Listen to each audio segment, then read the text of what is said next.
Royals Kannada prime ನ್ಯೂಸ್ಗೆ ಸ್ವಾಗತ. ನಾನು ರಮ್ಯಾ. ಇಂದಿನ ಮುಖ್ಯಾಂಶಗಳು. ಲಜ್ಜೆಗೆಟ್ಟ ಸರ್ಕಾರಗಳ ಕಣ್ಣು ತೆರೆಸಲು ಲಕ್ಷ ಸಹಿ ಸಂಗ್ರಹ ಕಾರ್ಯಕ್ರಮಕ್ಕೆ ಚಾಲನೆ. ಡಯಾಲಿಸಿಸ್ ರೋಗಿಯಿಂದಲೇ ಮೊದಲ ಸಹಿ. ಎಚ್ಎನ್ ವ್ಯಾಲಿ ತ್ಯಾಜ್ಯ ನೀರು 3 ಹಂತದಲ್ಲಿ ಶುದ್ಧೀಕರಣವಾಗಬೇಕು. ಕೃಷ್ಣಾ ನದಿ ನೀರು ಹರಿಸಲು ಆಗ್ರಹ. ಭೂನೀಲ ಸಮೇತ ಗಡಿದಿಂ ಶ್ರೀ ಲಕ್ಷ್ಮೀ ವೆಂಕಟೇಶ್ವರ ಸ್ವಾಮಿ ಬ್ರಹ್ಮ ರಥೋತ್ಸವ ಸಂಪನ್ನ. ರಥೋತ್ಸವಕ್ಕೆ ಸಾಕ್ಷಿಯಾದ ಸಹಸ್ರಾರು ಭಕ್ತರು. ದನಗಳಿಲ್ಲದೆ ಕಳೆಗುಂದಿದ ದನಗಳ ಜಾತ್ರೆ. ಜಿಲ್ಲಾಧಿಕಾರಿ ಜಿ ಪ್ರಭು ಭಾಗಿ. ಚಿಕ್ಕಬಳ್ಳಾಪುರ ಜಿಲ್ಲಾಡಳಿತದಿಂದ ಅದ್ದೂರಿ ಭಗವಾನ್ ಬುದ್ಧ ಜಯಂತಿ. ಬುದ್ಧನ ತತ್ವ ಅಳವಡಿಸಿಕೊಳ್ಳಲು ಜಿಲ್ಲಾಧಿಕಾರಿ ಜಿ ಪ್ರಭು ಕರೆ. ಸಂತೋಷಭರಿತವಾದ ಸಾಮಾಜಿಕ ವ್ಯವಸ್ಥೆಗೆ ಬುದ್ಧನ ಆಶಯ ಸಹಕಾರಿ. ವಾರ್ತೆಗಳ ವಿವರ. ಅದು ನೀರಿನ ಬೇಡಿಕೆ ಇಟ್ಟು ಮಾಡುತ್ತಿದ್ದ ಹೋರಾಟ. ಅದೇ ನೀರಿನ ಫಲವಾಗಿ ತನ್ನ ಮೂತ್ರಪಿಂಡಗಳನ್ನು ಕಳೆದುಕೊಂಡು ಡಯಾಲಿಸ್ನಲ್ಲಿರುವ ರೋಗಿಯಿಂದಲೇ ಸಹಿ ಸಂಗ್ರಹ ಅಭಿಯಾನ ಮೊದಲ ಸಹಿ ಪಡೆಯುವ ಮೂಲಕ ಚಾಲನೆ ನೀಡಲಾಯಿತು. ಇಂತಹ ಅರ್ಥಪೂರ್ಣ ಕಾರ್ಯಕ್ರಮ ಚಿಕ್ಕಬಳ್ಳಾಪುರ ಜೀವಜಲ ವೇದಿಕೆಯಿಂದ ನಡೆಯಿತು. ಈ ಕುರಿತು ಒಂದು ವರದಿ ಇಲ್ಲಿದೆ ನೋಡಿ. ಹೌದು, ಹೆಬ್ಬಾಳ ನಾಗವಾರ ಕೆರೆಗಳ ತ್ಯಾಜ್ಯ ನೀರಿನಿಂದ ಜಿಲ್ಲೆಯಲ್ಲಿ ತೀವ್ರ ಆರೋಗ್ಯ ಸಮಸ್ಯೆಗಳು ಎದುರಾಗಿವೆ ಎಂದು ಎಷ್ಟೇ ಹೇಳಿದರೂ ಸರ್ಕಾರಗಳು ಮಾತ್ರ ಗಮನ ಹರಿಸುತ್ತಿಲ್ಲ. ಶಾಶ್ವತ ನೀರಾವರಿ ಹೋರಾಟಗಾರರು ಸೇರಿದಂತೆ ಹಲವರ ನಿರಂತರ ಹೋರಾಟ ಮಾಡಿದರೂ ಸರ್ಕಾರ ಕ್ಯಾರೆ ಎಂದಿಲ್ಲ. ಅಂತಾರಾಷ್ಟ್ರೀಯ ವಿಮಾನ ನಿಲ್ದಾಣದ ಶೌಚಾಲಯಕ್ಕೆ 3 ಹಂತದಲ್ಲಿ ಶುದ್ಧೀಕರಿಸಿ ನೀರು ಹರಿಸುತ್ತಿರುವ ಸರ್ಕಾರ ಬರಪೀಡಿತ ಜಿಲ್ಲೆಗಳ ಜನತೆಯ ಕೃಷಿಗೆ ಮತ್ತು ಕುಡಿಯಲು 2 ಹಂತದಲ್ಲಿ ಶುದ್ಧೀಕರಣ ಹರಿಸುತ್ತಿರುವ ಬಗ್ಗೆ ಈ ಭಾಗದಲ್ಲಿ ತೀವ್ರ ವಿರೋಧ ವ್ಯಕ್ತವಾಗುತ್ತಿದ್ದರೂ ಈ ಬಗ್ಗೆ ಗಮನ ಹರಿಸಲು ಮಾತ್ರ ಸರ್ಕಾರ ಸಿದ್ಧವಿಲ್ಲ. ಇದರಿಂದಾಗಿ ಶುದ್ಧ ನೀರಿಗಾಗಿ ಹೋರಾಟ ಆರಂಭಿಸಿರುವ ಭಗತ್ ಸಿಂಗ್ ಚಾರಿಟಬಲ್ ಟ್ರಸ್ಟ್ ಅಧ್ಯಕ್ಷರೂ ಆಗಿರುವ ಸಂದೀಪ್ ರೆಡ್ಡಿ ಚಿಕ್ಕಬಳ್ಳಾಪುರ ಜೀವಜಲ ಜಾಗೃತಿ ವೇದಿಕೆ ಹೆಸರಿನಲ್ಲಿ ಶುದ್ಧ ನೀರಿಗಾಗಿ 1 ಲಕ್ಷ ಸಹಿ ಸಂಗ್ರಹ ಅಭಿಯಾನಕ್ಕೆ ಇಂದು ಚಾಲನೆ ನೀಡಿದ್ದಾರೆ. ಈ ಅಭಿಯಾನಕ್ಕೆ ಡಯಾಲಿಸಿಸ್ ರೋಗಿಯಿಂದಲೇ ಸಹಿ ಪಡೆಯುವ ಮೂಲಕ ಚಾಲನೆ ನೀಡಲಾಯಿತು. ನಂತರ ಮಾತನಾಡಿದ ಸಂದೀಪ್ ರೆಡ್ಡಿ, ಸರ್ಕಾರಕ್ಕೆ ಮಾನಮರ್ಯಾದೆ ಇಲ್ಲ, ಸಹನೆ ಒಡೆದಿದೆ. ನಿಮ್ಮ ಕಾಲರ್ ಪಟ್ಟಿ ಹಿಡಿದು ಕೇಳುವ ಸಮಯ ಹತ್ತಿರ ಇದೆ. ಲಕ್ಷ ಸಹಿ ಸಂಗ್ರಹ ಅಭಿಯಾನಕ್ಕೆ ಬಗ್ಗಲಿಲ್ಲ ಅಂದರೆ ರಕ್ತದಿಂದ ಸಹಿ ಸಂಗ್ರಹ ಅಭಿಯಾನ ಮಾಡುತ್ತೇವೆ. ಆಗಲಾದರೂ ನಮ್ಮ ರಕ್ತ ಕುಡಿದಾದರೂ ಸರ್ಕಾರಕ್ಕೆ ಬುದ್ಧಿ ಬರುತ್ತಾ? ನೀರು ಕೇಳುತ್ತಿರೋದು ನಿಮ್ಮಪ್ಪನ ಮನೆಯಿಂದ ತರುತ್ತೀರಾ? ಹುಷಾರ್ ಎಂದು ಸರ್ಕಾರಕ್ಕೆ ಎಚ್ಚರಿಕೆ ನೀಡಿದರು. ಆವತ್ತೇ ಹೇಳಿದ್ವಿ, ನಾವು ವಿವಿಧ ರೀತಿಯ ಹೋರಾಟಗಳನ್ನ ಮಾಡ್ತೀವಿ ಅಂತ. ಅದೇ ರೀತಿಯಾಗಿ 10 ಹಲವು ಹೋರಾಟಗಾರರನ್ನ, ಚಿಂತಕರನ್ನ ಎಲ್ಲರನ್ನ ನಾವು ಭೇಟಿ ಮಾಡಿ ಚರ್ಚೆ ಮಾಡಿ ಇವತ್ತು ಮತ್ತೊಂದು ಹೋರಾಟವನ್ನ ಪ್ರಾರಂಭ ಮಾಡೋದಕ್ಕೆ ಹೊರಟಿದ್ವಿ. ಈ ಹೋರಾಟದಲ್ಲಿ ಯಾರು ಅವತ್ತು ಜನ ಬಿಸಿಲಲ್ಲಿ ಬಂದು ರ್ಯಾಲಿ ಮಾಡ್ತಾರೆ, ಯಾರು ಕಳೆಯಲ್ಲೂ ಸಹ ಸಹಿ ಮಾಡಿಸಿ ಇದನ್ನ ರಾಷ್ಟ್ರಪತಿಗಳಿಗೆ ಖುದ್ದಾಗಿ ಸೇರಿಸುವಂತಹ ಕೆಲಸವನ್ನ ಪ್ರಾಮಾಣಿಕವಾಗಿ ನಾವೆಲ್ಲರೂ ಮಾಡೋಣ. ಈ ಒಂದು ಸಹಿ ಸಂಗ್ರಹ ಅಭಿಯಾನ ಕಂಪ್ಲೀಟ್ ಆದ್ಮೇಲೆ ಸುಮಾರು 100-150 ಜನ ನಾವು ಡೆಲ್ಲಿಗೆ ಹೋಗೋಣ, ರಾಷ್ಟ್ರಪತಿಗಳ ಅಪಾಯಿಂಟ್ಮೆಂಟ್ ತಗೊಳ್ಳಕ್ಕೆ ಪ್ರಯತ್ನ ಪಡೋಣ. ಅವರಿಗೆ ನಮ್ಮ ಈ ಹೋರಾಟವನ್ನ, ನಮಗೆ ಆಗ್ತಾ ಇರುವಂತಹ ಅನ್ಯಾಯವನ್ನ ರಾಷ್ಟ್ರಪತಿಗಳ ಗಮನಕ್ಕೆ ತಂದು ಅವರ ಮುಖಾಂತರ ಆದ್ರೂ ನನ್ನ ಚಿಕ್ಕಬಳ್ಳಾಪುರಕ್ಕೆ ಶುದ್ಧ ಕುಡಿಯುವ ನೀರು ಸಿಗುತ್ತಾ ಅಂತ ಒಂದು ಹೋರಾಟ ಮಾಡುವ ಒಂದು ಹೆಜ್ಜೆ ಮಾತ್ರ ಇದು. ಎಚ್ಎನ್ ವ್ಯಾಲಿ ನೀರು 3ನೇ ಹಂತದ ಶುದ್ಧೀಕರಣ ಮಾಡಲೇಬೇಕೆಂದು ಒಂದೆಡೆಯಾದರೆ ಮತ್ತೊಂದೆಡೆ ಕೃಷ್ಣಾ ನದಿಯ ನೀರನ್ನು ಚಿಕ್ಕಬಳ್ಳಾಪುರಕ್ಕೆ ಹರಿಸಬೇಕೆಂದು ಒತ್ತಾಯಿಸಿ ಚಿಕ್ಕಬಳ್ಳಾಪುರ ಜೀವಜಲ ಜಾಗೃತಿ ವೇದಿಕೆಯಿಂದ ಲಕ್ಷ ಸಹಿ ಸಂಗ್ರಹ ಅಭಿಯಾನವನ್ನು ಚಿಕ್ಕಬಳ್ಳಾಪುರ ನಗರ ಕಂದವಾರ ಕೆರೆ ಬಳಿ ಹಮ್ಮಿಕೊಳ್ಳಲಾಗಿತ್ತು. ಭಗತ್ ಸಿಂಗ್ ಚಾರಿಟಬಲ್ ಟ್ರಸ್ಟ್ನ ಅಧ್ಯಕ್ಷ ಹಾಗೂ ಬಿಜೆಪಿ ಯುವ ಮುಖಂಡ ಸಂದೀಪ್ ರೆಡ್ಡಿ ಸಹಿ ಹಾಕುವ ಮೂಲಕ ಕಾರ್ಯಕ್ರಮಕ್ಕೆ ಚಾಲನೆ ನೀಡಿದರು. ಇದೇ ವೇಳೆ ಯುವಕರು, ಮಹಿಳೆಯರು ಸೇರಿದಂತೆ ಸುಮಾರು 100 ಸಂಖ್ಯೆಯಲ್ಲಿ ಜನರು ಭಾಗವಹಿಸಿ ಸಹಿ ಹಾಕುವ ಮೂಲಕ ಕಾರ್ಯಕ್ರಮಕ್ಕೆ ಸಾಥ್ ನೀಡಿದರು. ಸರ್ಕಾರದ ವಿರುದ್ಧ ಜನರು ಎಷ್ಟೇ ಪ್ರತಿಭಟನೆ, ಹೋರಾಟಗಳು ನಡೆಸಿದರೂ ಕಿವಿ ಕೊಡಲ್ಲ. ಆದರೆ ಎಲೆಕ್ಷನ್ ಸಂದರ್ಭದಲ್ಲಿ ಘೋಷಣೆ ಮಾಡುತ್ತಾರೆ. ಕೆಂಪೇಗೌಡ ವಿಮಾನ ನಿಲ್ದಾಣದಲ್ಲಿ ಶೌಚಾಲಯಕ್ಕೆ ಶುದ್ಧೀಕರಣ ನೀರು ಕೊಡುತ್ತಾರೆ. ನಾವು ಕುಡಿಯೋದಕ್ಕೆ ನೀರು ಕೇಳಿದ್ರೂ ಸರ್ಕಾರಕ್ಕೆ ನೀರು ಕೊಡಲು ಯೋಗ್ಯತೆ ಇಲ್ಲ. ಸ್ಥಳೀಯ ಶಾಸಕರಂತೂ ಕಾಣೋದೇ ಇಲ್ಲ. ನೀವು ಒಳ್ಳೆಯ ಕಾರ್ಯಕ್ರಮಗಳು ಮಾಡಿ ನಿಮ್ಮ ಹಿಂದೆ ಇರುತ್ತೇವೆ. ಆದರೆ ಚಿಕ್ಕಬಳ್ಳಾಪುರ ಜನರು ವಿಷ ನೀರು ಕುಡಿಯುತ್ತಿದ್ದಾರೆ. ಯಾವಾಗ ಒಳ್ಳೆಯ ನೀರು ಕೊಡುತ್ತೀರಾ? ನಿಮ್ಮನ್ನು ನಂಬಿ 2 ಲಕ್ಷ ಜನ ಮತ ನೀಡಿದ್ದಾರೆ. ಪ್ರಸ್ತುತ ನಿಮಗೆ ಗೌರವ ಕೊಡುತ್ತಿದ್ದೀವಿ. ಮುಂದೆ ಇದೇ ರೀತಿ ಇರಲ್ಲ, ಬೇರೆ ಇರುತ್ತೆ. ಶಾಸಕರೇ, ಚಿಕ್ಕಬಳ್ಳಾಪುರ ಬರೋದಕ್ಕೆ ಭಯ ಬೀಳಬೇಕಾಗುತ್ತದೆ. ಅಂತಹ ಪರಿಸ್ಥಿತಿ ಬರುವಂತಹ ಕೆಲಸ ಮಾಡುತ್ತಿದ್ದೀರಾ. ನಿಮ್ಮಪ್ಪನ ಆಸ್ತಿ ಕೇಳುತ್ತಿಲ್ಲ, ನೀರು ಕೇಳುತ್ತಿರೋದು ನಿಮ್ಮಪ್ಪನ ಮನೆಯಿಂದ ತರುತ್ತೀರಾ. ಹುಷಾರ್ ಎಂದು ಎಚ್ಚರಿಕೆ ನೀಡಿದರು. ಸಾಹೇಬ್ ಅಂಬೇಡ್ಕರ್ ಕೊಟ್ಟಿರುವಂತಹ ಸಂವಿಧಾನದಲ್ಲಿ ನನಗೆ ಕೊಟ್ಟಿರುವಂತಹ ಜನ್ಮದಾಯಕ ಹಕ್ಕು ಅದು. ನೀರನ್ನು ಕೊಡೋಕೆ ಯೋಗ್ಯತೆ ಇಲ್ದಿರೋ ನಿಮ್ಮಂಥವ್ರು ಬೇರೆ ಕಚಡ ಆಟಗಳಾಡಿಕೊಂಡು ಚೇಷ್ಟೆ ಮಾಡಿಕೊಂಡು ನೀವೇನು ಇವತ್ತು ಮಾಡ್ತಿದ್ದೀರಾ, ನಿಮಗೆಲ್ಲರಿಗೂ ಬುದ್ಧಿ ಕಲಿಸುವಂತಹ ಕೆಲಸವನ್ನು ನನ್ನ ಇಡೀ ಜನತೆ ಮಾಡ್ತದೆ. ಈ ಒಂದು ಹೋರಾಟಕ್ಕೆ ಚಿಕ್ಕಬಳ್ಳಾಪುರದಲ್ಲಿ ಚಾಲನೆ ಕೊಟ್ಟಿದ್ದೀವಿ. ಇಡೀ ದೇಶದಲ್ಲಿ ಕೂಗೆದ್ದೇಳ್ತದೆ. ಯಾಕಂದರೆ ಇಡೀ ದೇಶದಲ್ಲಿ ಈ ರೀತಿಯ ಕಚಡ ನೀರನ್ನು ಕೊಡುವಂಥ ಕೆಲಸ ಮಾಡ್ತಿರೋಂಥ ಈ ಸಂದರ್ಭದಲ್ಲಿ ನನ್ನ ಹೆಮ್ಮೆಯ ಸಂಸದರಾದ ಡಾಕ್ಟರ್ CN ಮಂಜುನಾಥರವರು ಸಂಸತ್ತಲ್ಲಿ ಈ ವಿಷಯವನ್ನು ಹೇಳಿದ್ದಾರೆ. ಇದು ತಪ್ಪು, ಈ ಕೆಲಸ ಆಗ್ತಿರೋದು, ಈ ರೀತಿಯ ನೀರನ್ನು ಕೊಡಬಾರ್ದು ಅಂತ ಹೇಳಿದ್ದಾರೆ. ಗಡಿದಿಂನಲ್ಲಿ ನೆಲೆಸಿರುವ ಭೂನೀಲ ಸಮೇತ ಶ್ರೀ ಲಕ್ಷ್ಮೀ ವೆಂಕಟರಮಣ ಸ್ವಾಮಿ ಬ್ರಹ್ಮರಥೋತ್ಸವ ಸಹಸ್ರಾರು ಭಕ್ತರ ಸಮ್ಮುಖದಲ್ಲಿ ಗೋವಿಂದ ನಾಮಸ್ಮರಣೆಯೊಂದಿಗೆ ಇಂದು ಸಂಪನ್ನವಾಯಿತು. 100 ವರ್ಷಗಳ ಇತಿಹಾಸ ಹೊಂದಿರುವ ಈ ರಥೋತ್ಸವ ಹಿಂದೆ ಅಪಾರ ಸಂಖ್ಯೆಯ ಜಾನುವಾರುಗಳ ಜಾತ್ರೆಯ ನಡುವೆ ನಡೆಯುತ್ತಿತ್ತು. ಆದರೆ ಇದೀಗ ರಾಸುಗಳೇ ಇಲ್ಲವಾಗಿ ಕೇವಲ ರಥೋತ್ಸವಕ್ಕೆ ಸೀಮಿತವಾಗಿರುವುದು ವಿಪರ್ಯಾಸ.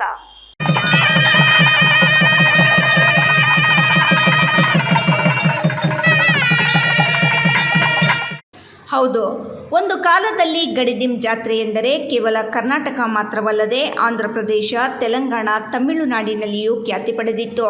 ಹೊರ ರಾಜ್ಯಗಳಿಂದ ಬರುತ್ತಿದ್ದ ಅಸಂಖ್ಯಾತ ಜಾನುವಾರುಗಳು 100 ಎಕರೆ ಪ್ರದೇಶದಲ್ಲಿ ಜಮಾಯಿಸಿ ವಹಿವಾಟು ಜೋರಾಗಿಯೇ ನಡೆಯುತ್ತಿತ್ತು. ಅಲ್ಲದೆ ಜಾತ್ರೆಗೆ ಬಂದ ರಾಸುಗಳಲ್ಲಿ ಉತ್ತಮ ರಾಸುಗಳಿಗೆ ಬಹುಮಾನ ನೀಡುವ ಪದ್ಧತಿಯೂ ಜಾರಿಯಲ್ಲಿತ್ತು. ಆದರೆ ಇದೀಗ ಅವೆಲ್ಲವೂ ಕೇವಲ ಕನಸಾಗಿದೆ. ದೇಶೀಯ ತಳಿಯ ಜಾನುವಾರುಗಳ ಕ್ಷೀಣದಿಂದಾಗಿ ಈಗ ಗಡಿದಿಂ ಜಾತ್ರೆಯಲ್ಲಿ ದನಗಳೇ ಇಲ್ಲವಾಗಿ ಕೇವಲ ರಥೋತ್ಸವಕ್ಕೆ ಮಾತ್ರ ಜಾತ್ರೆ ಸೀಮಿತವಾಗಿರುವುದು ವಿಪರ್ಯಾಸ. ಬಾಗೇಪಲ್ಲಿ ತಾಲೂಕಿನ ಪುರಾಣ ಪ್ರಸಿದ್ಧ ಗಡಿದಿಂ ಶ್ರೀ ಲಕ್ಷ್ಮೀ ವೆಂಕಟೇಶ್ವರ ಸ್ವಾಮಿ ಬ್ರಹ್ಮರಥೋತ್ಸವ ಸಹಸ್ರಾರು ಭಕ್ತಾದಿಗಳ ಸಮ್ಮುಖದಲ್ಲಿ ಅತ್ಯಂತ ವಿಜೃಂಭಣೆಯಿಂದ ನೆರವೇರಿತು. ಈ ಬ್ರಹ್ಮರಥೋತ್ಸವಕ್ಕೆ ಬಾಗೇಪಲ್ಲಿ ಸೇರಿದಂತೆ ಸುತ್ತಮುತ್ತಲಿನ ಸಾವಿರಾರು ಭಕ್ತರು ಭಾಗಿಯಾಗಿದ್ದರು. ರಥೋತ್ಸವ ಪ್ರಯುಕ್ತ ಬೆಳಗಿಂದಲೇ ವಿಶೇಷ ಪೂಜಾ ಕಾರ್ಯಗಳು ನಡೆದವು. ಅಭಿಜಿತ್ ಮುಹೂರ್ತದಲ್ಲಿ ಜಿಲ್ಲಾಧಿಕಾರಿ ಜಿ ಪ್ರಭು ಮತ್ತು ಚಿಮುಲ್ ಅಧ್ಯಕ್ಷ ವಿ ಮಂಜುನಾಥ ರೆಡ್ಡಿ, ತಹಸೀಲ್ದಾರ್ ಮನೀಷಾ ಮಹೇಶ್ ಪತ್ರಿ ಶ್ರೀ ಲಕ್ಷ್ಮೀ ವೆಂಕಟರಮಣ ಸ್ವಾಮಿ ದೇವಾಲಯದಲ್ಲಿ ವಿಶೇಷ ಪೂಜೆ ಸಲ್ಲಿಸಿದರು. ಭಕ್ತರು ಗೋವಿಂದ ನಾಮಸ್ಮರಣೆಯೊಂದಿಗೆ ರಥವನ್ನು ಎಳೆದರು. ಜಾತ್ರೆ ಪ್ರಯುಕ್ತ ದೇವಾಲಯದ ಮುಂಭಾಗದಲ್ಲಿ ದನಗಳ ಜಾತ್ರೆ ನಡೆಯಿತು. ಅಂಗಡಿ ಮುಂಗಟ್ಟುಗಳು ತೆರೆದಿದ್ದವು. ತಾಲೂಕಿನ ಸುತ್ತಮುತ್ತಲಿನ ಪ್ರದೇಶವಲ್ಲದೆ ಪಕ್ಕದ ಆಂಧ್ರ ಪ್ರದೇಶದಿಂದ ಆಗಮಿಸಿದ್ದ ಭಕ್ತರು ಉತ್ಸವದಲ್ಲಿ ಪಾಲ್ಗೊಂಡಿದ್ದರು. ದನಗಳನ್ನು ಸಿಂಗರಿಸಿಕೊಂಡು ಎತ್ತಿನ ಬಂಡಿಯಲ್ಲಿ ಗ್ರಾಮಸ್ಥರು ಪಾನಕ, ಕೋಸಂಬರಿ ವಿತರಿಸಿದರು. ಗಡಿದಿಂ ಬ್ರಹ್ಮರಥೋತ್ಸವಕ್ಕೆ ಆಗಮಿಸುವ ಭಕ್ತರಿಗೆ SN ಸುಬ್ಬಾರೆಡ್ಡಿ ಚಾರಿಟಬಲ್ ಟ್ರಸ್ಟ್ನಿಂದ ಅನ್ನ ಸಂತರ್ಪಣೆ ನಡೆಯಿತು. ಬ್ರಹ್ಮರಥೋತ್ಸವ ಪ್ರಯುಕ್ತ ವೆಂಕಟರಮಣ ಸ್ವಾಮಿಗೆ ವಿಶೇಷ ಅಲಂಕಾರ, ದೇವಾಲಯಕ್ಕೆ ವಿದ್ಯುತ್ ದೀಪಾಲಂಕಾರ ಮಾಡಲಾಗಿತ್ತು. ಇವತ್ತು ಭಾಳ ಇತಿಹಾಸ ಪ್ರಸಿದ್ಧವಾದಂಥ ನಮ್ಮ ಗಡಿದಿಂ ಬಾಗೇಪಲ್ಲಿ ತಾಲೂಕಿನ ಅತ್ಯಂತ ಹೆಸರಾಂತ ಒಂದು ದೇವಸ್ಥಾನದ ಈ ಆಚರಣೆಯ ಭಾಗವಾಗಿ ಇವತ್ತು ಬ್ರಹ್ಮರಥೋತ್ಸವ ಭೂನೀಳ ಲಕ್ಷ್ಮೀ ವೆಂಕಟೇಶ್ವರ ಸ್ವಾಮಿಯವರ ಬ್ರಹ್ಮರಥೋತ್ಸವವನ್ನು ಎಲ್ಲ ಭಕ್ತಾದಿಗಳ ಸಮ್ಮುಖದಲ್ಲಿ ಸಾಮೂಹಿಕವಾಗಿ ಇವತ್ತು ಭಾಳ ವಿಜೃಂಭಣೆಯಿಂದ ನಾವೆಲ್ಲ ಅದರಲ್ಲಿ ಭಾಗಿಗಳಾಗಿ ಆಚರಿಸಿದ್ದೇವೆ. ತಾಲೂಕು ಆಡಳಿತ ಆಗಲಿ, ದೇವಸ್ಥಾನದ ಆಡಳಿತ ಮಂಡಳಿ ಆಗಲಿ, ನಮ್ಮ ಮಾನ್ಯ KMFನ ಅಧ್ಯಕ್ಷರಾಗಲಿ, ಎಲ್ಲರೂ ಕೂಡ ಎಲ್ಲ ನಾಗರಿಕರು, ಭಕ್ತಾದಿಗಳು ಎಲ್ಲರೂ ಸೇರಿ ಭಾಳ ವಿಜೃಂಭಣೆಯಿಂದ, ಸಂಭ್ರಮದಿಂದ, ಭಕ್ತಿಭಾವದಿಂದ ಈ ಒಂದು ಆಚರಣೆಯನ್ನು ನಾವೆಲ್ಲ ಮಾಡಿದ್ದೀವಿ. ಮಾನ್ಯ ಶಾಸಕರು ಕೂಡ ಬರಬೇಕಾಗಿತ್ತು, ಅನಿವಾರ್ಯ ಕಾರಣಗಳಿಂದ ಅವರು ಬರೋಕ್ಕಾಗಿಲ್ಲ. ಆದರೆ ಭಾಳ ಒಳ್ಳೆಯ ವ್ಯವಸ್ಥೆಯೊಂದಿಗೆ ಭಾಳ ವಿಶೇಷವಾಗಿ ಆಚರಣೆ ಆಗಿದೆ. ಆ ತಾಯಿ ವೆಂಕಟೇಶ್ವರ ಸ್ವಾಮಿ ಸರ್ವರಿಗೂ ಕೂಡ ಸನ್ಮಂಗಳ ಉಂಟು ಮಾಡಲಿ, ಭಾಗಕ್ಕೆ ಹೆಚ್ಚು ಮಳೆ ಬೆಳೆ ಇದೆಲ್ಲ ಕೂಡ ಆಗಲಿ ಅನ್ನೋ ಆಶಯ ಎಲ್ಲರದ್ದು. ಪ್ರಧಾನ ಅರ್ಚಕ ಕೆ ಪ್ರಕಾಶ್ ರಾವ್ ನೇತೃತ್ವದಲ್ಲಿ ಪೂಜಾ ವಿಧಾನಗಳು ನಡೆದವು. ಸುಬ್ಬು, ರಾಯಲ್ಸ್ ಕನ್ನಡ, ಭಾಗ್ಯನಗರ. ಭಗವಾನ್ ಗೌತಮ ಬುದ್ಧನ ಸಮಾಜದ ಪರಿಕಲ್ಪನೆ ಮತ್ತು ಸಂತೋಷಭರಿತವಾದ ಸಾಮಾಜಿಕ ವ್ಯವಸ್ಥೆ ರೂಪಿಸುವ ಆಶಯದಂತೆ ಬಡವರಿಗೆ, ತಳಮಟ್ಟದ ಸಮುದಾಯದವರಿಗೆ ಸರ್ಕಾರದ ಎಲ್ಲ ಯೋಜನೆಗಳನ್ನು ಮತ್ತು ಸೌಲಭ್ಯಗಳನ್ನು ತಲುಪಿಸುವ ನಿಟ್ಟಿನಲ್ಲಿ ನಾವೆಲ್ಲರೂ ಕಂಕಣಬದ್ಧವಾಗಿ ದುಡಿಯೋಣ ಎಂದು ಜಿಲ್ಲಾಧಿಕಾರಿ ಜಿ. ಪ್ರಭು ಅವರು ಆಶಯ ವ್ಯಕ್ತಪಡಿಸಿದರು. ಸರ್ವಕಾಲಕ್ಕೂ ಅನ್ವಯ ಈ ಬುದ್ಧನ ಧರ್ಮ, ಶರಣಾಗಿ ಬುದ್ಧನಿಗೆ ಅವನೊಬ್ಬನ ಸತ್ಯ. ಚಿಕ್ಕಬಳ್ಳಾಪುರ ನಗರದ ಅಂಬೇಡ್ಕರ್ ಭವನದಲ್ಲಿ ಶುಕ್ರವಾರ ಆಯೋಜಿಸಿದ್ದ ಬುದ್ಧ ಜಯಂತಿಗೆ ಚಾಲನೆ ನೀಡಿ ಮಾತನಾಡಿದ ಜಿಲ್ಲಾಧಿಕಾರಿ ಜಿ. ಪ್ರಭು, ಮಹಾತ್ಮ ಬುದ್ಧರ ತತ್ವಗಳು ಇಂದಿನ ಸಮಾಜಕ್ಕೆ ಅತ್ಯಂತ ಅಗತ್ಯವಾಗಿ ಬೇಕಾಗಿದೆ. ಬುದ್ಧ ಜಯಂತಿ ಕೇವಲ ಆಚರಣೆಯ ದಿನವಲ್ಲ, ಇದು ಮಾನವೀಯತೆ, ಶಾಂತಿ, ಕರುಣೆ, ಸಹಬಾಳ್ವೆ, ಪ್ರೀತಿ, ವಾತ್ಸಲ್ಯ ಮತ್ತು ಸಹನೆಗೆ ಮಾರ್ಗದರ್ಶನ ನೀಡುವ ದಿನವಾಗಿದೆ. ಬುದ್ಧರು ನೀಡಿದ ಅಹಿಂಸೆ ಮತ್ತು ಸಮಾನತೆಯ ಸಂದೇಶಗಳು ಇಂದಿನ ಸಮಾಜಕ್ಕೆ ಅತ್ಯಂತ ಪ್ರಸ್ತುತವಾಗಿದೆ ಎಂದರು. ಕಾಯಕದ ಮಹತ್ವ, ಪರಿಶ್ರಮ ಮತ್ತು ಏಕಾಗ್ರತೆಯ ಮಹತ್ವವನ್ನು 2500 ವರ್ಷಗಳ ಹಿಂದೆಯೇ ಬುದ್ಧರು ತಮಗೆ ನೀಡಿದ್ದಾರೆ. ಬೌದ್ಧ ಧರ್ಮದ ನಂತರ ಬಂದಂತಹ ಕ್ರಿಶ್ಚಿಯನ್ ಮತ್ತು ಇಸ್ಲಾಂ ಧರ್ಮಗಳ ಮೇಲೆ ಬೌದ್ಧ ಧರ್ಮವು ಗಾಢವಾದ ಪ್ರಭಾವ ಬೀರಿದೆ. ಗೌತಮ ಬುದ್ಧರು ಬಾಲ್ಯದಲ್ಲಿ ಒಬ್ಬ ವಯಸ್ಸಾದ ವೃದ್ಧ, ರೋಗಿ, ಮೃತದೇಹ ಮತ್ತು ಭಿಕ್ಷುಕನನ್ನು ಕಾಣುತ್ತಾರೆ. ಇವರೆಲ್ಲರೂ ಸ್ಥಿತಿಗತಿಗಳು ಅವರ ಮೇಲೆ ಗಾಢವಾದ ಪರಿಣಾಮವನ್ನು ಬೀರಿ ಅವರನ್ನು ಚಿಂತನೆಗೆ ಒಳಪಡಿಸುತ್ತದೆ. 2563 ವರ್ಷಗಳ ಹಿಂದೆ ಸಮಾಜದಲ್ಲಿ ಇದ್ದ ಅಂಕುಡೊಂಕುಗಳು, ಓರೆಕೋರೆಗಳು, ಸಮಸ್ಯೆಗಳಿಗೆ ಕಾರಣ ಏನೆಂಬುದನ್ನು ತಿಳಿಯುವ ನಿಟ್ಟಿನಲ್ಲಿ ಸಾಮ್ರಾಟನಾಗಿದ್ದ ಒಬ್ಬ ವ್ಯಕ್ತಿ ಅಧಿಕಾರವನ್ನು ತ್ಯಜಿಸಿ ನಾನು ಮೊದಲು ಉತ್ತರವನ್ನು ಕಂಡುಕೊಂಡು ಈ ಉತ್ತರವನ್ನು ಎಲ್ಲರಿಗೂ ತಿಳಿಸುವ ನಿಟ್ಟಿನಲ್ಲಿ ಸ್ಥಾಪಿಸಿದ ಧರ್ಮವೇ ಬೌದ್ಧ ಧರ್ಮ. ಇಂತಹ ಧರ್ಮ ಇಂದು ಹೀನಯಾನ, ಮಹಾಯಾನ ಮತ್ತು ವಜ್ರಯಾನ ಎಂಬ ಪ್ರಕಾರಗಳಲ್ಲಿ ಜಗತ್ತಿನ ವಿವಿಧ ಕಡೆ ಆಚರಣೆಯಲ್ಲಿದೆ. ಅದರಲ್ಲೂ ಮುಖ್ಯವಾಗಿ ದಕ್ಷಿಣ ಆಗ್ನೇಯ ದೇಶಗಳಲ್ಲಿ ಹೆಚ್ಚು ಪ್ರಚಲಿತದಲ್ಲಿದೆ. ಸಮಗ್ರ ಅರಿವನ್ನು ಪಡೆಯುವ ಕಡೆ ನಮ್ಮ ಗಮನ ಇರಬೇಕು, ಸಕಾರಾತ್ಮಕ ಚಿಂತನೆಗಳನ್ನು ಬೆಳೆಸಿಕೊಳ್ಳಬೇಕು ಎಂದರು. ಇದೀಗ ಸಣ್ಣದೊಂದು ವಿರಾಮದ ನಂತರ ರಾಯಲ್ಸ್ ಕನ್ನಡ ಪ್ರೈಮ್ ನ್ಯೂಸ್ ಮುಂದುವರಿಯುತ್ತದೆ. ಪ್ರಿಯ ವೀಕ್ಷಕರೇ, ಇವತ್ತು ನಮ್ಮ ದೈವಿ ಶಕ್ತಿ ಸಂಸ್ಥಾನದಿಂದ ಪ್ರತಿಷ್ಠಾಪಿಸಿ ಸಿದ್ಧಿ ಮಾಡಲಾಗಿರುವ ಕರುಂಗಲಿ ಮಾಲೆ ಮತ್ತು ಬ್ರಾಸ್ಲೈಟ್ ನಿಮಗಾಗಿ ತಲುಪಿಸಲಾಗುತ್ತಿದೆ. ನಮ್ಮ ಕರುಂಗಲಿ ಮಾಲೆಯನ್ನ ಭಾರತದ ಮಾಜಿ ಪ್ರಧಾನಮಂತ್ರಿಗಳಾದ ಇಂದಿರಾ ಗಾಂಧಿ ಅವರಿಂದ ಹಿಡಿದು ಈಗಿನ ಸ್ಟಾರ್ ನಟರಾದ ಧನುಷ್ ರವರು ಕೂಡ ಧರಿಸಿ ಅಷ್ಟೈಶ್ವರ್ಯಗಳನ್ನು ಪಡೆದಿದ್ದಾರೆ. 8 mm ಸರ್ಟಿಫೈಡ್ ಕರುಂಗಲಿ ಮಾಲೆಯನ್ನ ಎಬೋನಿ ಮರದ ತುಂಡುಗಳಿಂದ ಡಾರ್ಕ್ ಬ್ರೌನ್ ಬಣ್ಣದಿಂದ ಚೆಕ್ ಮಾಡಬಹುದು. ದಿವ್ಯ ಶಕ್ತಿ ಕರುಂಗಲಿ ಮಾಲೆಯನ್ನ ಧರಿಸೋದ್ರಿಂದ ಅಥವಾ ಮನೆ ಮತ್ತು ಅಂಗಡಿಗಳಲ್ಲಿ ಪ್ರತಿಷ್ಠಾಪಿಸೋದ್ರಿಂದ ಸಾಲಬಾಧೆ, ಕಾಲಸರ್ಪ, ದೃಷ್ಟಿದೋಷ, ಮಕ್ಕಳ ವಿದ್ಯಾಭ್ಯಾಸ, ಅನಾರೋಗ್ಯ, ಮನೆಯಲ್ಲಿ ಅಶಾಂತಿ ಮುಂತಾದ ಸಾಕಷ್ಟು ಸಮಸ್ಯೆಗಳಿಂದ ಮುಕ್ತಿ ಮಾಡಿ ನೆಗೆಟಿವ್ ಎನರ್ಜಿಯನ್ನ ದೂರ ಮಾಡಿ ಮೆದುಳಿನ ನರತಂತುಗಳ ಮೇಲೆ ಪ್ರಭಾವ ಬೀರಿ ಅಗೋಚರ ಪ್ರಯೋಜನಗಳನ್ನು ಪಡೆಯಿರಿ. ಟಿವಿ ಸ್ಕ್ರೀನ್ ಮೇಲೆ ಕಾಣುವ ನಂಬರ್ಗೆ ಈಗಲೇ ಆರ್ಡರ್ ಮಾಡಿ. ವಿರಾಮದ ನಂತರ ರಾಯಲ್ಸ್ ಕನ್ನಡ ಪ್ರೈಮ್ ನ್ಯೂಸ್ಗೆ ಸ್ವಾಗತ. ಮೀನಿನ ಬಲೆ ತರಲು ಹೋದ ಯುವಕನೊಬ್ಬ ಆಕಸ್ಮಿಕವಾಗಿ ಕಾಲು ಜಾರು ಕೆರೆಯಲ್ಲಿ ಬಿದ್ದು ಮೃತಪಟ್ಟಿರುವ ಘಟನೆ ವರದಿಯಾಗಿದೆ. ಶಿಡ್ಲಘಟ್ಟ ತಾಲೂಕಿನ ದಿಬ್ಬುರಹಳ್ಳಿ ಪೊಲೀಸ್ ಠಾಣಾ ವ್ಯಾಪ್ತಿಯಲ್ಲಿ ಈ ಘಟನೆ ನಡೆದಿದೆ. ಮೀನಿನ ಬಲೆ ತರಲು ಹೋದ ಯುವಕನೊಬ್ಬ ಆಕಸ್ಮಿಕವಾಗಿ ಕಾಲು ಜಾರಿ ಕೆರೆಯಲ್ಲಿ ಬಿದ್ದು ಮೃತಪಟ್ಟಿರುವ ಘಟನೆ ವರದಿಯಾಗಿದೆ. ಶಿಡ್ಲಘಟ್ಟ ತಾಲೂಕಿನ ದಿಬ್ಬುರಹಳ್ಳಿ ಪೊಲೀಸ್ ಠಾಣಾ ವ್ಯಾಪ್ತಿಯಲ್ಲಿ ಈ ಘಟನೆ ನಡೆದಿದೆ. ಮೂಲತಃ ಚೇಳೂರು ತಾಲೂಕಿನ ಗೆರೆಗೆರೆಡ್ಡಿ ಪಾಳ್ಯದ ನಿವಾಸಿ 17 ವರ್ಷದ ಗಂಗಯ್ಯ ಮೃತಪಟ್ಟ ದುರ್ದೈವಿಯಾಗಿದ್ದು, ಶಿಡ್ಲಘಟ್ಟ ತಾಲೂಕಿನ ಬಶೆಟ್ಟಹಳ್ಳಿ ಗ್ರಾಮ ಪಂಚಾಯಿತಿಯ ವಲಸೇನಹಳ್ಳಿಯ ರಾಮಲಿಂಗಾಪುರ ಬೆಟ್ಟದ ಪಕ್ಕದಲ್ಲಿರುವ ರಾಜಣ್ಣ ಕೆರೆಯಲ್ಲಿ ಮೀನು ಹಿಡಿಯಲು ಬಂದಿದ್ದ ವೇಳೆ ಈ ದುರ್ಘಟನೆ ಸಂಭವಿಸಿದೆ ಎಂದು ಪೊಲೀಸ್ ಮೂಲಗಳಿಂದ ತಿಳಿದುಬಂದಿದೆ. ಕೆರೆಯಲ್ಲಿ ನೀರಿನ ಆಳ ಹೆಚ್ಚಾದ ಹಿನ್ನೆಲೆಯಲ್ಲಿ ಯುವಕ ಬಲೆ ಎತ್ತಿಕೊಂಡು ಬರಲು ಹೋದಾಗ ಮುಳುಗಿ ಮೃತಪಟ್ಟಿದ್ದಾನೆ ಎನ್ನಲಾಗಿದೆ. ವಿಷಯ ತಿಳಿದ ಕೂಡಲೇ ಅಗ್ನಿಶಾಮಕ ದಳದ ಸಿಬ್ಬಂದಿ ಸ್ಥಳಕ್ಕೆ ಧಾವಿಸಿ ಕೆರೆಯಲ್ಲಿ ಮುಳುಗಿದ್ದ ಯುವಕನ ಶವವನ್ನು ಹೊರತೆಗೆದಿದ್ದಾರೆ. ದಿಬ್ಬುರಹಳ್ಳಿ ಪೊಲೀಸ್ ಠಾಣೆಯ ಪಿಎಸ್ಐ ನಾಗರಾಜ್ ಮತ್ತು ಸಿಬ್ಬಂದಿ ಘಟನಾ ಸ್ಥಳಕ್ಕೆ ಭೇಟಿ ನೀಡಿ ಪ್ರಕರಣ ದಾಖಲಿಸಿಕೊಂಡು ಮುಂದಿನ ಕ್ರಮ ಕೈಗೊಂಡಿದ್ದಾರೆ. F Pasha, Royals Kannada, Sidlaghatta.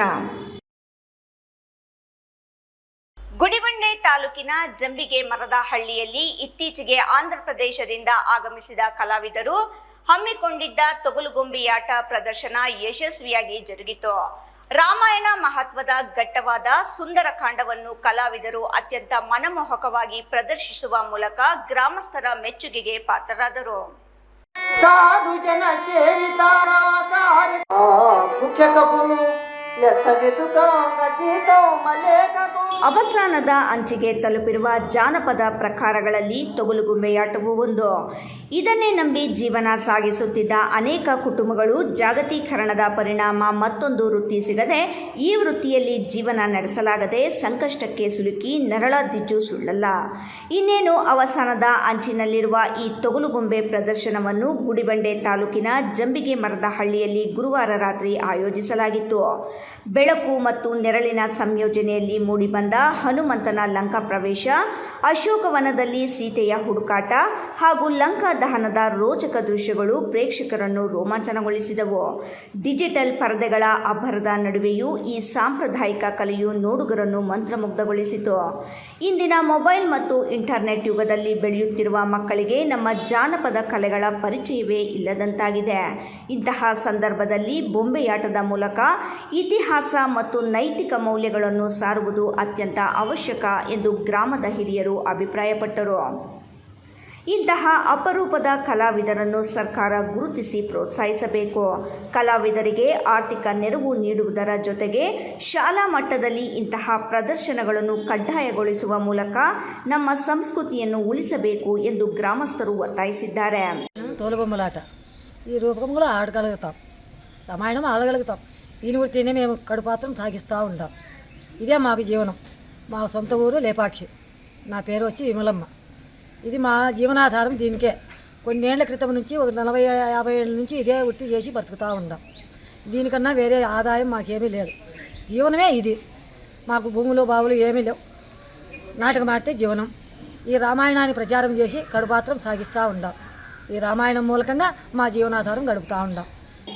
Mahesh, Royals Kannada, Gudibande. ಭಗವಾನ್ ಬುದ್ಧರ ತತ್ವ ಸಿದ್ಧಾಂತಗಳನ್ನು ಬದುಕಿನಲ್ಲಿ ಅಳವಡಿಸಿಕೊಂಡಾಗ ಮಾತ್ರ ಶಾಂತಿ ನೆಲೆಸಲು ಸಾಧ್ಯವಾಗುತ್ತದೆ ಎಂದು ಜಿಲ್ಲಾಧಿಕಾರಿ ಡಾಕ್ಟರ್ ರವಿ ಅವರು ಅಭಿಪ್ರಾಯಪಟ್ಟರು. ಕೋಲಾರ ನಗರದ ಟಿ ಚೆನ್ನಯ್ಯ ರಂಗಮಂದಿರದಲ್ಲಿ ಜಿಲ್ಲಾಡಳಿತ, ಜಿಲ್ಲಾ ಪಂಚಾಯಿತಿ, ಕನ್ನಡ ಮತ್ತು ಸಂಸ್ಕೃತಿ ಇಲಾಖೆ ಸಂಯುಕ್ತಾಶ್ರಯದಲ್ಲಿ ನಡೆದ ಭಗವಾನ್ ಬುದ್ಧರ ಜಯಂತಿ ಆಚರಣೆಯಲ್ಲಿ ಭಗವಾನ್ ಬುದ್ಧರ ಭಾವಚಿತ್ರಕ್ಕೆ ಪುಷ್ಪಾರ್ಚನೆ ಮಾಡಿ ಅವರು ಮಾತನಾಡಿದರು. ಬುದ್ಧರು ಇಡೀ ಜಗತ್ತಿಗೆ ಶಾಂತಿ, ಕರುಣೆ ಹಾಗೂ ಸಹಬಾಳ್ವೆ ಸಂದೇಶ ನೀಡಿ ಜಗಕ್ಕೆ ಬೆಳಕಾದವರು. ಅವರ ವಿಚಾರಧಾರೆಗಳನ್ನು ಇಂದಿನ ಸಮಾಜಕ್ಕೆ ಪ್ರಸ್ತುತವಾಗಿವೆ. ಉತ್ತಮ ವ್ಯಕ್ತಿತ್ವ ರೂಪಿಸಿಕೊಳ್ಳಲು ಬುದ್ಧರ ಚಿಂತನೆ ಅಗತ್ಯ. ಸರ್ಕಾರದಿಂದ ಗೌತಮ ಬುದ್ಧರ ಜಯಂತಿ ಆಚರಿಸುತ್ತಿರುವುದು ಸಂತೋಷದ ವಿಚಾರ ಎಂದು ಹೇಳಿದರು. ಅಂಚೆ ವಿಜಯ್, ರಾಯಲ್ಸ್ ಕನ್ನಡ, ಕೋಲಾರ. ಎಲ್ಲ ಬೌದ್ಧ ಭಿಕ್ಷರಲ್ಲಿ ನಾನು ಭಿಕ್ಷುಗಳಲ್ಲಿ ಒಂದು ವಿನಂತಿ ಏನಪ್ಪ ಅಂದರೆ, ಪಾಳಿ ಭಾಷೆ ಎಲ್ಲ ಭಾಷೆಯ ಬಗ್ಗೆ ನಮಗೆ ಗೌರವ ಇದೆ. ಆದರೆ ಕನ್ನಡದಲ್ಲಿ ತಾವು ಶ್ಲೋಕಗಳನ್ನು ಹೇಳಿದರೆ ಮತ್ತಷ್ಟು ಜನರಿಗೆ ಅರ್ಥವಾಗ್ತದೆ. ಕನ್ನಡ ಭಾಷೆಯಲ್ಲಿ ಎಲ್ಲ ಶ್ಲೋಕಗಳನ್ನು ಅನುವಾದ ತಾವು ಮಾಡಿ ಆ ಮೂಲಕವಾಗಿ ಕಾರ್ಯಕ್ರಮ ನಡೆಸಿಕೊಟ್ರೆ ತಾವು ಮತ್ತಷ್ಟು ಜನರಿಗೆ, ಯಾರಿಗೆ ವಿದ್ಯೆ ಇಲ್ಲವೋ, ಯಾರು ಅಜ್ಞಾನದಲ್ಲಿದ್ದಾರೋ, ಯಾರಿಗೆ ಭಾಷೆ ತೊಡಕಿದೆಯೋ ಅಲ್ಲಿ ಈ ಒಂದು ಸಮಸ್ಯೆನ ಬಗೆಹರಿಸ್ಕೋಬಹುದು. ಇಲ್ಲದೆ ಹೋದರೆ ವೈದಿಕರು ಸಂಸ್ಕೃತದಲ್ಲಿ ದೇವಸ್ಥಾನದಲ್ಲಿ ಮಾಡಿದಂಥ ಶ್ಲೋಕಗಳನ್ನು ನಾವು ಬುದ್ಧನ ಮುಂದೆ ಮಾಡಿದಂತಾಗ್ತದೆ. ಇವತ್ತು ನಾನು ದೇವಸ್ಥಾನಕ್ಕೆ ಹೋದ ನನಗೆ ಏನೂ ಅರ್ಥ ಆಗಲ್ಲ. ಯಾಕೆಂದರೆ ಆ ವೈದಿಕ ಮಧ್ಯದಲ್ಲಿ ಮೀಡಿಯೇಟರ್ ಆಗಿರ್ತಾನೆ ಪುರೋಹಿತ. ಆ ಪುರೋಹಿತಗಳ ಭಾಷೆ ನಮ್ಮ ಅಪ್ಪರೇ ನಮ್ಗೆ ಅರ್ಥನೇ ಆಗೋದಿಲ್ಲ. ಮತದಾರರ ಪಟ್ಟಿ ಪರಿಷ್ಕರಣೆ ಪ್ರಕ್ರಿಯೆ ಪ್ರಜಾಪ್ರಭುತ್ವದ ಮೂಲ ಅಸ್ಥಿಭಾರವಾಗಿದ್ದು, ಪ್ರತಿಯೊಬ್ಬ ಅರ್ಹ ನಾಗರಿಕರ ಹೆಸರು ಮತದಾರರ ಪಟ್ಟಿಯಲ್ಲಿ ಇರಬೇಕು ಎಂದು ಜೆಡಿಎಸ್ ಕೋರ್ ಕಮಿಟಿ ರಾಜ್ಯಾಧ್ಯಕ್ಷ ಎಂ ಕೃಷ್ಣಾರೆಡ್ಡಿ ಅಭಿಪ್ರಾಯಪಟ್ಟರು. ಇದು ನಮಗೆ ಆರ್ಥಿಕ ಇದರ ಮೇಲೆ ಕೂಡ ಅದರ ಪರಿಣಾಮ ಬೀಳ್ತಾ ಇದೆ. ನಾವು ಇವತ್ತು ಮತದಾರರ ಪಟ್ಟಿ ಪರಿಷ್ಕರಣೆ ಪ್ರಕ್ರಿಯೆ ಪ್ರಜಾಪ್ರಭುತ್ವದ ಮೂಲ ಅಸ್ಥಿಭಾರವಾಗಿದ್ದು ಪ್ರತಿಯೊಬ್ಬ ಅರ್ಹ ನಾಗರಿಕರ ಹೆಸರು ಮತದಾರರ ಪಟ್ಟಿಯಲ್ಲಿ ಇರಬೇಕು ಎಂದು ಜೆಡಿಎಸ್ ಕೋರ್ ಕಮಿಟಿ ರಾಜ್ಯಾಧ್ಯಕ್ಷ ಎಂ ಕೃಷ್ಣಾರೆಡ್ಡಿ ಅಭಿಪ್ರಾಯಪಟ್ಟರು. ಚಿಂತಾಮಣಿ ನಗರ ಹೊರವಲಯದ ಜೆಕೆ ಭವನದಲ್ಲಿ ಜೆಡಿಎಸ್ ಪಕ್ಷದ ವತಿಯಿಂದ ಆಯೋಜಿಸಿದ್ದ ವಿಶೇಷ ಸಮಗ್ರ ಪರಿಷ್ಕರಣೆ BLA 2 ಕಾರ್ಯಾಗಾರವನ್ನು ಉದ್ಘಾಟಿಸಿ ಮಾತನಾಡಿದ ಅವರು, ಬೂತ್ ಮಟ್ಟದಲ್ಲಿ ಪಕ್ಷವನ್ನು ಇನ್ನಷ್ಟು ಬಲಿಷ್ಠಗೊಳಿಸುವ ನಿಟ್ಟಿನಲ್ಲಿ BLAಗಳ ಪಾತ್ರ ಅತ್ಯಂತ ಮಹತ್ವದ್ದಾಗಿದೆ. ಮತದಾರರ ಪಟ್ಟಿಯಲ್ಲಿ ಹೆಸರು ಸೇರ್ಪಡೆ, ತಿದ್ದುಪಡಿ, ವಿಳಾಸ ಬದಲಾವಣೆ ಹಾಗೂ ಅರ್ಹ ಮತದಾರರನ್ನು ಗುರುತಿಸಿ ನೋಂದಣಿ ಮಾಡುವ ಕಾರ್ಯದಲ್ಲಿ BLAಗಳು ಜಾಗರೂಕರಾಗಿ ಕೆಲಸ ಮಾಡಬೇಕು ಎಂದರು. ಪ್ರಜಾಪ್ರಭುತ್ವದ ವ್ಯವಸ್ಥೆಯಲ್ಲಿ ಪ್ರತಿಯೊಬ್ಬ ಅರ್ಹ ನಾಗರಿಕರ ಹೆಸರು ಮತದಾರರ ಪಟ್ಟಿಯಲ್ಲಿ ಇರಬೇಕು. ಯಾರೊಬ್ಬರೂ ಮತದಾನದ ಹಕ್ಕಿನಿಂದ ವಂಚಿತರಾಗಬಾರದು. ಜಾತಿ, ಧರ್ಮ, ಪಕ್ಷದ ಭೇದ ಭಾವವಿಲ್ಲದೆ ಪ್ರತಿಯೊಬ್ಬ ದೇಶವಾಸಿಗೂ ಮತದಾನದ ಅವಕಾಶ ದೊರೆಯಬೇಕು. ಬೂತ್ ಏಜೆಂಟರು ಸಮಗ್ರವಾಗಿ ಗಮನ ಹರಿಸಬೇಕು. ಚುನಾವಣೆಯ ಸಮಯದಲ್ಲಿ ಪಟ್ಟಿಯಲ್ಲಿ ಹೆಸರಿಲ್ಲ ಎಂದರೆ ಏನೂ ಮಾಡಲು ಸಾಧ್ಯವಿಲ್ಲ. ಕುರುಡು ಮತದಾರರ ಪಟ್ಟಿಯನ್ನು ಸೂಕ್ಷ್ಮವಾಗಿ ಅವಲೋಕಿಸಬೇಕು. ಯಾರಾದರೂ ಹೆಸರು ಕೈಬಿಟ್ಟಿದ್ದರೆ ಸೇರಿಸಲು ಕಾನೂನು ರೀತಿ ಕ್ರಮ ಕೈಗೊಳ್ಳಬೇಕು ಎಂದು ಹೇಳಿದರು. ಇದು ನಮಗೆ ಆರ್ಥಿಕ ಇದರ ಮೇಲೆ ಕೂಡ ಅದರ ಪರಿಣಾಮ ಬೀಳ್ತಾ ಇದೆ. ನಾವು ಇವತ್ತು ಎಚ್ಚೆತ್ತುಕೊಳ್ಳಬೇಕು. ಎಚ್ಚೆತ್ತುಕೊಂಡು ಇವತ್ತು ಎಲ್ಲ ಕೂಡ ನಾವು ಗಮನಿಸಬೇಕು. ಗಮನಿಸಿ ಇವತ್ತು ಚುನಾವಣೆಯಲ್ಲಿ ಇವತ್ತು 40-45 ಲಕ್ಷ ಕರ್ನಾಟಕ ರಾಜ್ಯದಿಂದ ಕೂಡ ಇದು ಡಿಲೀಟ್ ಆದ್ರೆ ಇದು ಯಾರಿಗೆ ಲಾಭ ಆಗುತ್ತೆ ಅನ್ನುವಂಥದ್ದನ್ನ ಕೂಡ ನಾವು ಯೋಚನೆ ಮಾಡಬೇಕು. ಇವತ್ತು ಇದರಿಂದ ಬಹಳ ವಿಶೇಷವಾಗಿ ನಿಮಗೆ ಇನ್ನೂ ಹಲವಾರು ವಿಚಾರಗಳನ್ನ ಇವತ್ತು ನಮ್ಮ ದೇವರಾಜಣ್ಣವರು, ಅಶ್ವಿನ್ ಕುಮಾರ್ ಅವರು ತಿಳಿಸ್ತಾರೆ. ಮತ್ತು ಇವತ್ತು ಕರ್ನಾಟಕ ರಾಜ್ಯದಲ್ಲಿ ಕುಮಾರಣ್ಣವರು, ದೇವೇಗೌಡರು, ಕುಮಾರಸ್ವಾಮಿ ಅವರು ಕೂಡ ಬಹಳ ವಿಶೇಷವಾಗಿ ಜನರೊಂದಿಗೆ ಜನತಾದಳ ಅನ್ನುವಂತ ಒಂದು ಕಾರ್ಯಕ್ರಮಗಳನ್ನ ಇವತ್ತು ನಾವು ಸುಮಾರು ಒಂದು 85-90 ವಿಧಾನಸಭಾ ಕ್ಷೇತ್ರಗಳಲ್ಲಿ ನಾವು ಇದನ್ನ ಮಾಡಲೇಬೇಕು ಅಂತ ಹೇಳಿ ಬಹಳ ಪಣ ತೊಟ್ಟು ಅವರು ಬಹಳ ಉತ್ಸಾಹದಿಂದ ಬಹಳ ಆಸಕ್ತಿ ವಹಿಸಿ ಇವತ್ತು ಅವ್ರು ಏನ್ ಮಾಡ್ತಾ ಇದ್ದಾರೆ. ಇವತ್ತು ಸೇಡಂ ಈಗ ಆಲ್ರೆಡಿ ಏರ್ಪೋರ್ಟ್ ಅಲ್ಲಿ ಇದ್ದಾರೆ. ಇವತ್ತು ನಾನು ಕೂಡ ಸಂಜೆ ಕಾರ್ಯಕ್ರಮದಲ್ಲಿ ನಾನು ಕೂಡ ಅಲ್ಲಿ ಭಾಗಿಯಾಗಬೇಕು. ಹಾಗಾಗಿ ಇವತ್ತು ದೇವೇಗೌಡರು ಕರ್ನಾಟಕ ರಾಜ್ಯದಲ್ಲಿ ಮುಖ್ಯಮಂತ್ರಿಗಳಾಗಿ, ದೇಶದಲ್ಲಿ ಪ್ರಧಾನಮಂತ್ರಿಗಳಾಗಿ ಅವರು ಕೊಟ್ಟಿರ್ತಕ್ಕಂಥ ಕೊಡುಗೆಗಳು ಒಂದೊಂದಲ್ಲ ನಿಮ್ಗೆಲ್ಲರೂ ಕೂಡ ಗೊತ್ತಿರಬಹುದು. ಬೆಂಗಳೂರು ನೀವು ನೋಡಿರ್ತೀರಾ, ಕೋರಮಂಗಲದಿಂದ ದೊಂಗಳೂರಿಗೆ ಬರಬೇಕಾದ್ರೆ ಇವತ್ತು ಆ ಜೋಡಿ ರಸ್ತೆ ಏನಿದೆ ಅದು ದೇವೇಗೌಡರು ಪ್ರಧಾನಮಂತ್ರಿಗಳಿರ್ತಕ್ಕಂಥ ಸಂದರ್ಭದಲ್ಲಿ ಇವತ್ತು ಡಿಫೆನ್ಸ್ ಅಲ್ಲಿ ನಿಮ್ಗೆ ಗೊತ್ತಿದೆ 1 ಅಡಿ ಜಾಗವನ್ನು ನಾವು ತಗೊಳಕ್ಕಾಗಲ್ಲ. ಆದ್ರೆ ಇವತ್ತು ಅವರು ಪ್ರಧಾನಮಂತ್ರಿಗಳಿರ್ತಕ್ಕಂಥ ಸಂದರ್ಭದಲ್ಲಿ ಕೋರಮಂಗಲದಿಂದ ಹಳೆ ವಿಮಾನ ನಿಲ್ದಾಣ ರಸ್ತೆಗೆ ಇವತ್ತು ಜೋಡಿ ರಸ್ತೆ ಇವತ್ತು ಆಗಿದೆ ಅಂತ ಹೇಳಿದ್ರೆ ಆ ಭಾಗದಲ್ಲಿ ಇವತ್ತು ಲಕ್ಷಾಂತರ ಜನರಿಗೆ ಇವತ್ತು ಎಲ್ಲಾದ್ರೆ ನಾವು ವನ್ನಾರಪೇಟೆ ಆ ಕಡೆಯಿಂದ ಬರಬೇಕಾಗಿತ್ತು, 1.5 ಗಂಟೆ ಆಗ್ತಾ ಇತ್ತು. ಇವತ್ತು 5-10 ನಿಮಿಷದಲ್ಲಿ ಕೋರಮಂಗಲದಿಂದ ನಾವು ದೊಂಗಳೂರಿಗೆ ಬರ್ಬೋದು. ಇವತ್ತು ಕಾರಣ ಯಾರು? ದೇವೇಗೌಡರು. ಬೆಂಗಳೂರಿನಲ್ಲಿ ಫ್ಲೈಓವರ್ ಮಾಡಿರ್ತಕ್ಕಂಥದ್ದು, ಮೆಟ್ರೋ ಇವತ್ತು ಶಂಕುಸ್ಥಾಪನೆ ಮಾಡಿರ್ತಕ್ಕಂಥದ್ದು, ಕಾವೇರಿ ವಾಟರ್ ಇವತ್ತು ಬೆಂಗಳೂರಿಗೆ ಹರಿಸ್ತಾ ಇದ್ದಾರೆ ಅಂತ ಹೇಳಿದ್ರೆ ಅದು ದೇವೇಗೌಡರ ಕಾರಣ, ಅದು JDS ಕಾರಣ ಅನ್ನುವಂಥದ್ದನ್ನ ನಾವು ಜೆಡಿಎಸ್ ಪಕ್ಷವು ಗ್ರಾಮ ಮಟ್ಟದಿಂದ ನಗರ ಮಟ್ಟದವರೆಗೆ ಸಂಘಟನೆಯನ್ನು ಬಲಪಡಿಸಲು ಮುಂದಾಗಿದ್ದು, ಪ್ರತಿಯೊಂದು ಬೂತ್ನಲ್ಲಿಯೂ ಪಕ್ಷದ ಬಲವನ್ನು ಹೆಚ್ಚಿಸಲು ಕಾರ್ಯಕರ್ತರು ಶ್ರಮಿಸಬೇಕು. ಮುಂಬರುವ ಚುನಾವಣೆಯನ್ನು ಗಮನದಲ್ಲಿಟ್ಟುಕೊಂಡು ಮತದಾರರ ಸಂಪರ್ಕ, ಸಂಘಟನೆ, ವಿಸ್ತರಣೆ ಹಾಗೂ ಜನರ ಸಮಸ್ಯೆಗಳಿಗೆ ಸ್ಪಂದಿಸುವ ಕಾರ್ಯದಲ್ಲಿ ತೊಡಗಿಸಿಕೊಳ್ಳುವಂತೆ ಸಲಹೆ ನೀಡಿದರು. ಇಮ್ರಾನ್ ಖಾನ್, ರಾಯಲ್ಸ್ ಕನ್ನಡ, ಚಿಂತಾಮಣಿ.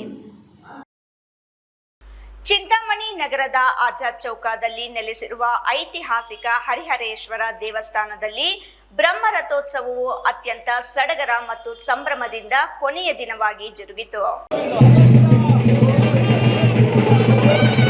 ಚಿಂತಾಮಣಿ ನಗರದ ಆಜಾದ್ ಚೌಕದಲ್ಲಿ ನೆಲೆಸಿರುವ ಐತಿಹಾಸಿಕ ಹರಿಹರೇಶ್ವರ ದೇವಸ್ಥಾನದಲ್ಲಿ ಬ್ರಹ್ಮರಥೋತ್ಸವವು ಅತ್ಯಂತ ಸಡಗರ ಮತ್ತು ಸಂಭ್ರಮದಿಂದ ಕೊನೆಯ ದಿನವಾಗಿ ಜರುಗಿತು.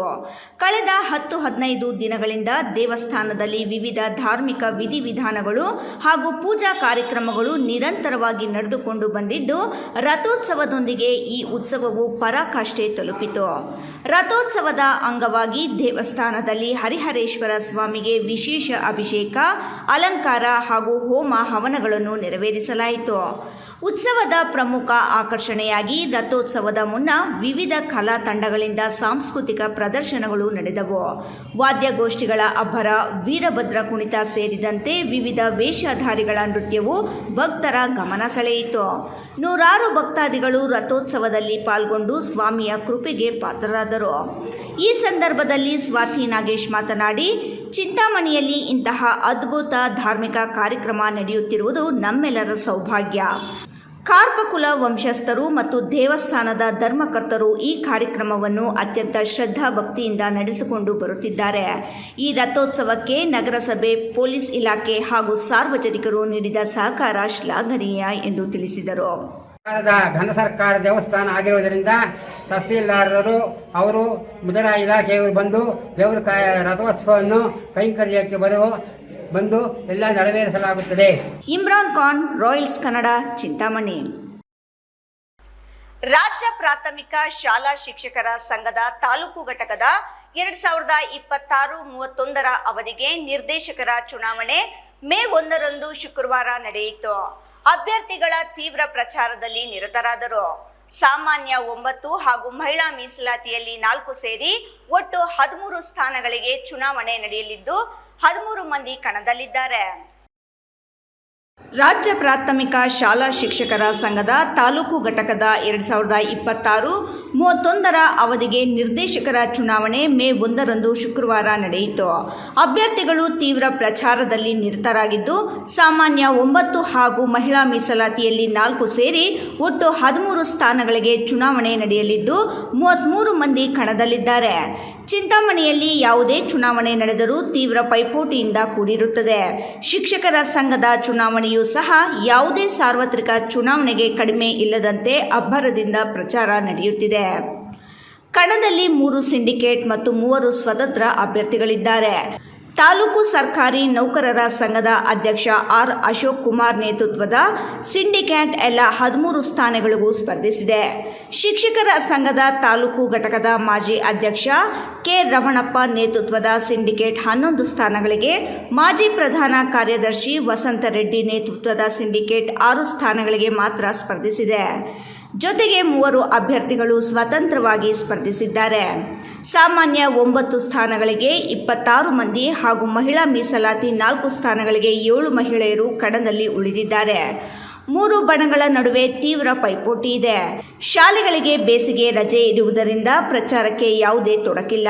ಹೀಗಾಗಿ 3 ಬಣಗಳ ಶಿಕ್ಷಕರ ಗುಂಪುಗಳಾಗಿ ಮತದಾರರನ್ನು ಸಂಪರ್ಕಿಸಿ ಮತಯಾಚನೆ ಮಾಡುತ್ತಿದ್ದಾರೆ. ತಾಲೂಕಿನಲ್ಲಿ ಒಟ್ಟು 671 ಮಂದಿ ಅರ್ಹ ಮತದಾರರಿದ್ದಾರೆ. ಒಬ್ಬ ಮತದಾರ 9 ಸಾಮಾನ್ಯ ಅಭ್ಯರ್ಥಿಗಳಿಗೆ ಮತ್ತು 4 ಮಹಿಳಾ ಅಭ್ಯರ್ಥಿಗಳು ಸೇರಿ 13 ಅಭ್ಯರ್ಥಿಗಳಿಗೆ ಮತ ಚಲಾಯಿಸಬಹುದು. ಹೆಚ್ಚಿಗೆ ಚಲಾಯಿಸಿದರೆ ತಿರಸ್ಕೃತಗೊಳ್ಳುತ್ತದೆ. ಸಾಮಾನ್ಯ ಅಭ್ಯರ್ಥಿಗಳು ಮತ್ತು ಮಹಿಳಾ ಅಭ್ಯರ್ಥಿಗಳ ಪ್ರತ್ಯೇಕ ಮತಪತ್ರವಿರುತ್ತದೆ. ಮತದಾರರು ಶಿಕ್ಷಕರ ಸಂಘದ ಗುರುತಿನ ಕಾರ್ಡ್ ಮತ್ತು ವೋಟ್ ಐಡಿ ತೆಗೆದುಕೊಂಡು ಮತದಾನ ಕೇಂದ್ರಕ್ಕೆ ಆಗಮಿಸಬೇಕು ಎಂದು ಚುನಾವಣಾಧಿಕಾರಿ ತಿಳಿಸಿದ್ದಾರೆ. ಚುನಾವಣೆಯ ಪ್ರಚಾರದ ಭರಾಟೆ ಜೋರಾಗಿದೆ. ಸುಡು ಬಿಸಿಲಲ್ಲಿ ಬೆವರಿಳಿಸುತ್ತಲೇ ಅಭ್ಯರ್ಥಿಗಳು ಪ್ರಚಾರದಲ್ಲಿ ತೊಡಗಿಸಿಕೊಂಡಿದ್ದಾರೆ. ನಗರದ ಮಹಾತ್ಮ ಗಾಂಧಿ ಬಾಲಕರ ಸರ್ಕಾರಿ ಪ್ರೌಢಶಾಲೆಯಲ್ಲಿ ಶುಕ್ರವಾರ ಬೆಳಗ್ಗೆ 8:30ರಿಂದ ಸಂಜೆ 4:30 ಗಂಟೆಯವರೆಗೆ ಮತದಾನ ನಡೆಯಲಿದೆ. ಮತದಾನದ ನಂತರ ಮತಗಳ ಎಣಿಕೆ ನಡೆದು ಫಲಿತಾಂಶವನ್ನು ಪ್ರಕಟಿಸಲಾಗುವುದು ಎಂದು ಚುನಾವಣಾಧಿಕಾರಿ ತನುಜಾ ತಿಳಿಸಿದರು. ಇಮ್ರಾನ್ ಖಾನ್, ರಾಯಲ್ಸ್ ಕನ್ನಡ, ಚಿಂತಾಮಣಿ. ಇದೀಗ ಮತ್ತೊಮ್ಮೆ ಹೆಡ್ಲೈನ್ಸ್. ಲಜ್ಜೆಗೆಟ್ಟ ಸರ್ಕಾರಗಳ ಕಣ್ಣು ತೆರೆಸಲು ಲಕ್ಷ ಸಹಿ ಸಂಗ್ರಹ ಕಾರ್ಯಕ್ರಮಕ್ಕೆ ಚಾಲನೆ. ಡಯಾಲಿಸಿಸ್ ರೋಗಿಯಿಂದಲೇ ಮೊದಲ ಸಹಿ. ಎಚ್ಎನ್ ವ್ಯಾಲಿ ತ್ಯಾಜ್ಯ ನೀರು 3 ಹಂತದಲ್ಲಿ ಶುದ್ಧೀಕರಣವಾಗಬೇಕು. ಕೃಷ್ಣಾ ನದಿ ನೀರು ಹರಿಸಲು ಆಗ್ರಹ. ಭೂನೀಲ ಸಮೇತ ಗಡಿದಿಂ ಶ್ರೀ ಲಕ್ಷ್ಮೀ ವೆಂಕಟೇಶ್ವರ ಸ್ವಾಮಿ ಬ್ರಹ್ಮ ರಥೋತ್ಸವ ಸಂಪನ್ನ. ರಥೋತ್ಸವಕ್ಕೆ ಸಾಕ್ಷಿಯಾದ ಸಹಸ್ರಾರು ಭಕ್ತರು. ದನಗಳಿಲ್ಲದೆ ಕಳೆಗುಂದಿದ ದನಗಳ ಜಾತ್ರೆ. ಜಿಲ್ಲಾಧಿಕಾರಿ ಜಿ ಪ್ರಭು ಭಾಗಿ.